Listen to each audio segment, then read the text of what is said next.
اگر کسی والدین کا معصوم لڑکا یا لڑکی 7 سال کی کم عمر میں فوت ہو جائے اور پھر کئی سال بعد اس کے والدین بھی مر جائیں اور کسی گناہ کی وجہ سے جہنم میں ڈال دیے جائیں، تو کیا وہ معصوم لڑکا یا لڑکی اللہ تعالیٰ سے تکرار کریں گے کہ انہیں جنت میں ڈالیں؟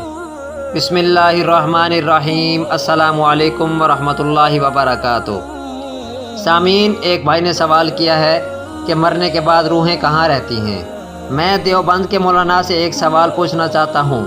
پچھلے کئی دنوں سے بڑا پریشان ہوں، بہت سارے مولانا سے سوال کیا ہے پر مطمئن نہیں ہو سکا۔ یہ سوال ایک ہندو بھائی نے مجھ سے کیا تھا پر میں جواب نہیں دے سکا۔ سامعین، اس سے پہلے میں آپ لوگوں سے ایک بات ضرور کہنا چاہوں گا کہ اگر آپ کو دینی ویڈیوز سے لگاؤ ہے، اگر آپ دینی ویڈیو کو سرچ کر رہے ہیں تو پلیز مہربانی پوری ویڈیو دیکھا کریں۔ اگر ویڈیو اچھے لگے تو شیئر کر دیا کریں۔ سوال یہ ہے کہ مرنے کے بعد روح کہاں جاتی ہے؟ روح کو دوبارہ جسم میں کب ڈالا جاتا ہے؟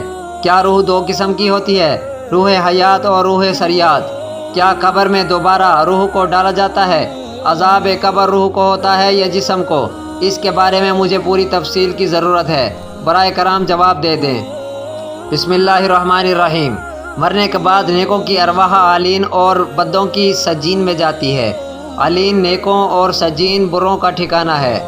دفن سے پہلے میت کے ساتھ جو کچھ غسل، کفن، رونا اور اظہار غم وغیرہ کا معاملہ کیا جاتا ہے اس کو روح دیکھتی ہے، اور اس وقت روح فرشتے کے قبضے میں رہتی ہے، اور میت کو جب قبر میں رکھا جاتا ہے تو روح بھی قبر میں داخل ہو کر دوبارہ میت کے جسم میں داخل ہو جاتی ہے۔ مرنے کے بعد روح کا تعلق جسم کے ساتھ ضرور رہتا ہے، اور جب روح کا تعلق بدن کے ساتھ ہے تو عذاب قبر روح اور جسم دونوں کو ہوتا ہے۔